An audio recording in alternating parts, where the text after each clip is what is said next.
राधे राधे भक्तों, कल बहुत ही शुभ संयोग बन रहा है। बसंत पंचमी है, गुप्त नवरात्रि भी चल रही है और कल गणेश भगवान का दिन है।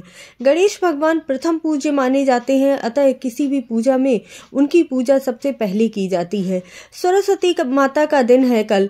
सरस्वती माता का प्रादुर्भाव हुआ था, उनका जन्म हुआ था, इसीलिए कल जो हमें ज्ञान देती हैं, जिसके मार्ग पर चलकर हम सही राह पर चलते हैं, सही दिशा हमें दिखाती हैं, इसीलिए सरस्वती माता की कल पूजा करनी बहुत ही जरूरी होती है।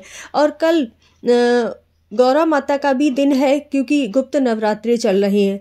लक्ष्मी माता को प्रसन्न कर लिया, माता सरस्वती को प्रसन्न कर लिया और प्रथम पूज्य गणेश भगवान को प्रसन्न कर लिया, तो आपकी जिंदगी में धन, यश, वैभव, कीर्ति, किसी भी चीज की भी कमी नहीं रहेगी। माता सरस्वती आप पर कृपा करेंगी, लक्ष्मी माता आप पर कृपा करेंगी। तो कल बसंत पंचमी के दिन कुछ जरूरी उपाय और कुछ जो गुरुजी महाराज ने छोटे छोटे उपाय बताए हैं, अगर वो कर लिए जाते हैं तो गुरुजी महाराज कहते हैं कि भोलेनाथ की उन पर विशेष कृपा होती है। तो वीडियो को पूरा देखिएगा और कमेंट में राधे राधे लिखिए या फिर ओम नमः शिवाय लिखिए, जो भी आपके इष्ट देव हों।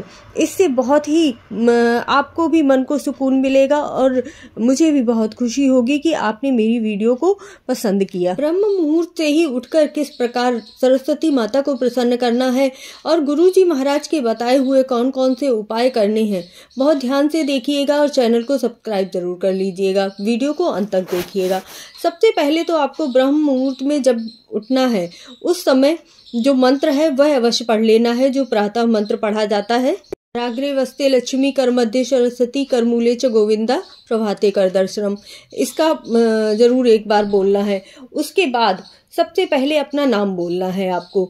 यह कार्य आपको ब्रह्म मुहूर्त में ही करना है, ध्यान रखिएगा, क्योंकि आप जो 3 बजे से 5 बजे तक जो ब्रह्म मुहूर्त होता है, उस समय कोई कार्य किया जाता है तो कहते हैं कि उसका फल हमें ज़्यादा जल्दी प्राप्त होता है। 5 बजे के बाद इसका कोई आपको फल प्राप्त नहीं होगा। वैसे तो समय रहता है 3:20 से लेकर 3:40 तक करना होता है, लेकिन इतनी सुबह उठना संभव नहीं हो पाए तो 5 बजे से पहले पहले अवश्य कर लीजिएगा। तो आपको करना क्या है, सबसे पहले तो अपना नाम बोलना है। उसके बाद माता सरस्वती का ध्यान करते हुए उनसे बोलना है कि मैं बहुत ही भाग्यशाली इंसान हूँ। माता सरस्वती की मुझ पर विशेष कृपा है। वह जो भी मुझे ज्ञान देती हैं, वह जो भी मुझ पर कृपा करती हैं, मैंने उसे पूरी तरह से अपनी जिंदगी में धारण किया है। माता सरस्वती की कृपा मुझ पर इसी प्रकार बरसती रहेगी और मैं हमेशा सही दिशा पर चलता रहूंगा। मैं बहुत ही भाग्यशाली इंसान हूँ। इस प्रकार बोलते हुए अपने दिन की शुरुआत करनी है। प्रसन्न होकर माता सरस्वती का ध्यान करते हुए प्रातःकाल स्नान आदि करने के उपरांत पूरे घर में गंगा जल का छिड़काव अवश्य करना है। इससे कहते हैं घर भी पवित्र हो जाता है। इसके बाद एक सफेद आसन बिछाकर माता सरस्वती की मूर्ति स्थापित कीजिएगा। मूर्ति न हो तो फोटो रख लीजिएगा। उन्हें पीले फूल अर्पित कीजिएगा। पीले वस्त्र अगर लाए हो तो पीले वस्त्र अर्पित कर दीजिएगा, नहीं तो कलावा भी अर्पित कर सकते हैं। पीले चंदन, रोली से, धूप दीप से उनकी पूजा कीजिएगा। गेंदे के फूल की माला अवश्य अर्पित कीजिएगा। अगर बना सके तो केसर का हलवा उन्हें बहुत प्रिय होता है, तो केसर का हलवा अर्पित कीजिएगा। नहीं तो आप बाजार से लड्डू या मिठाई कोई भी जो पीले रंग की हो वह भी उन्हें भोग लगा सकते हैं। इसके बाद आप सरस्वती माता की वंदना कर लीजिए, उनकी आरती कीजिए। सरस्वती कवच का पाठ भी कर सकते हैं और एक हवन कुंड बनाकर, छोटी सी ही सही लेकिन थोड़ा सा हवन सामग्री डालकर ओम श्रीम सरस्वती नमः स्वाहा मंत्र का जाप करते हुए हवन भी कर सकते हैं।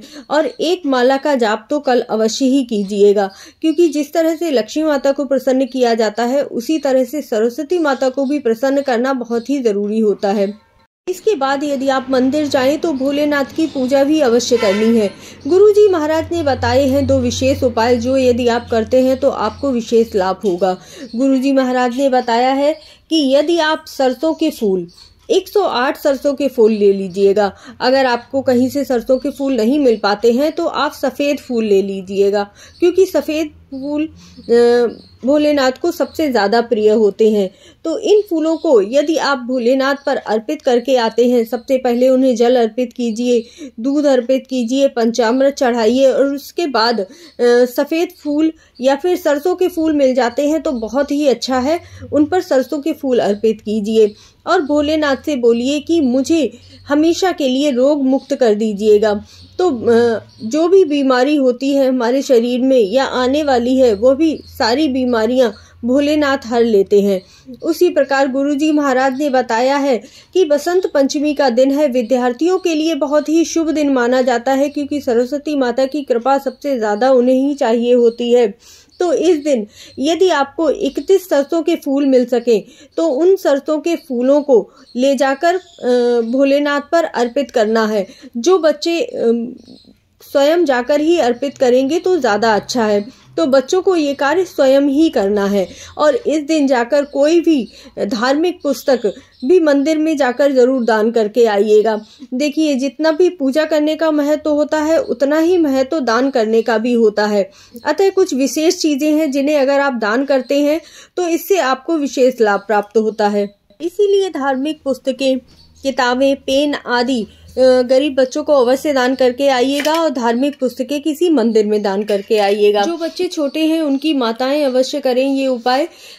थोड़ा सा शहद जो भोलेनाथ पर चढ़ाकर आएंगे वहां से थोड़ा सा शहद ले लेना है और उस शहद से बच्चे की जीभ पर ओम का निशान बना देना है, जिससे कि बच्चे की बुद्धि बहुत ही कुशाग्र होगी और वो जो भी पढ़ाई करेगा उसमें अव्वल रहेगा।